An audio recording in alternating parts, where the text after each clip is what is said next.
নবী করিম সাল্লাল্লাহু আলাইহি সাল্লাম বলেছেন, কোন নারী যখন 4টি কাজ করে জান্নাতের যে কোনো দুয়ার দিয়ে তার জন্য প্রবেশ করা সহজ হয়।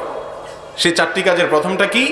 ইদা সাল্লাতিল মারআতু খামসাহা, কোন মহিলা যখন 5 ওয়াক্ত নামাজ পড়ে, ওয়া সামাত শাহরাহা, রমজানের রোজাগুলো রাখে, সিয়ামগুলো রাখে ঠিক মতো, আর ওয়া আতাআত যাওজাহা, স্বামীর নির্দেশ মেনে চলে, আনুগত্য করে, স্বামীর কথা শুনে, ওয়া হাফিজাত ফারজাহা, নিজের ইজ্জতকে হেফাজত করে।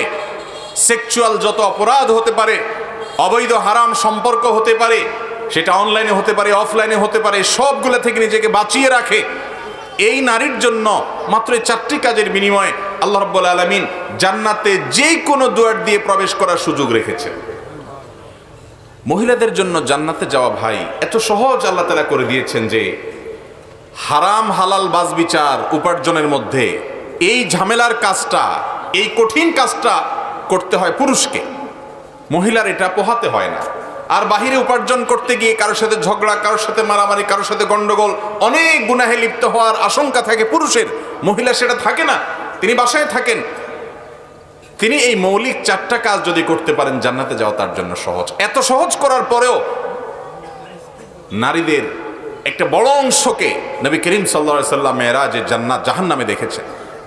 এর প্রধান কারণ হলো যে আমাদের মা বোনরা নামাজ পড়তে রাজি, রোজা রাখতে রাজি, কিন্তু তৃতীয়টা করতে রাজি না, অর্থাৎ স্বামীর আনুগত্য করতে রাজি না।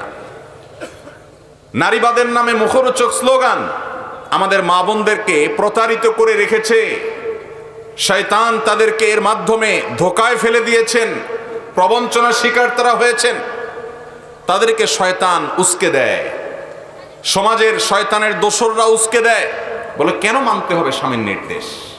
এই জন্য দেখবেন অনেক মুত্তাকি পরহেজগার মহিলারাও এই জায়গাটা এসে ধরা খেয়ে যান। আল্লাহর এক নেককার বান্দা কোন এক সালাফের কাছে, কোন এক আল্লাহর বড় এক মুখলেস এবং সালেহ বান্দার কাছে একজন মহিলা এসে প্রশ্ন করেছেন যে, উস্তাজ, আমি অনেক সালাত সিয়াম করি, নফল রোজা রাখি, রাতভর নামাজ পড়ি, সাদেকা করি, কোরআন তেলাওয়াত করি, জিকির আজকার করি, কিন্তু ইবাদতের যে স্বাদটা এটা আসলে আমি সেভাবে পাচ্ছি না, কারণটা কি? তখন তিনি জিজ্ঞেস করলেন, তোমার সাথে তোমার স্বামীর সম্পর্কটা কেমন বোন? তখন ভদ্রমহিলা বললেন যে, আমি আপনাকে জিজ্ঞেস করছি ইবাদতের স্বাদ পাই না কেন, আর আপনি আমাকে জিজ্ঞেস করছেন যে স্বামীর সাথে সম্পর্ক কেমন? তখন উনি বললেন, বোন, তোমার স্বামীর সাথে তোমার সম্পর্কটা যদি খারাপ হয়, তুমি যদি তাকে আনুগত্য করতে না পারো, তোমার মধ্যে ইগো তৈরি করে ইবলিস, এবং তুমি যদি মনে করো যে না, তার কথা কেন শুনতে হবে, সে তো আমার চাইতে অধম বা সে আমার মতোই, তাহলে সেক্ষেত্রে তুমি ইবাদতের স্বাদ পাবা না বোন। যত ইবাদত করে এটা স্বাদ পাবা না। এটা আল্লাহর পক্ষ থেকে একটা বড় পরীক্ষার বিষয়। আজকের এই সময়টাতে আমাদের মা বোনরা স্বামীকে আনুগত্য করা, শ্রদ্ধা করা, এই জিনিসটা ভুলে গেছে। যতটুকু মনে হয় আব্দুল্লাহ ইবনে মুবারক রাহিমাহুল্লাহর স্ত্রী, তিনি বা কোনো এক সালাফ এর স্ত্রী, তিনি বলেছেন, সেই যুগে বলেছেন সে যুগের নারীদেরকে যে, হে আমাদের সমাজের মেয়েরা, তোমাদেরকে বলছি শোনো, আমরা আমাদের স্বামীদেরকে, প্রজারা রাজাদেরকে যেরকম শ্রদ্ধা করত, এরকম শ্রদ্ধা করতাম। আজ সেটা হারিয়ে গেছে। শয়তান মুখরোচক নানা স্লোগান দিয়ে আমাদের মা বোনদেরকে উস্কে দিয়েছে। নামাজি, কালামি, পর্দানসীন মহিলা পর্যন্ত সব করতে রাজি আছে, পর্দাটাও করতে রাজি আছে, কিন্তু স্বামীর কথা শুনতে রাজি না। তর্ক করবে কথায় কথায়, ঠিক না ভাই? ঠিক। একসাথে থাকতে গেলে তর্ক হতে পারে, একসাথে থাকতে গেলে মনের অমিল হতে পারে, ঝগড়াঝাটিও হতে পারে। নবী করিম সাল্লাল্লাহু আলাইহি সাল্লামের দাম্পত্য জীবনে স্ত্রীদের সাথে মনোমালিন্য হয়েছে ছোটখাটো ইস্যুতে, বড় কোনো মনোমালিন্য, ছোটখাটো মনোমালিন্য হয়েছে, আমাদেরও হতে পারে, হওয়াটা দোষের না।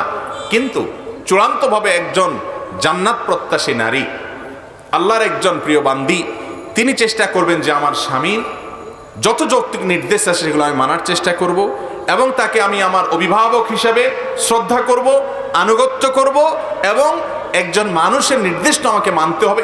তিনি আমার গার্ডিয়ান, আমি তারটা মানব।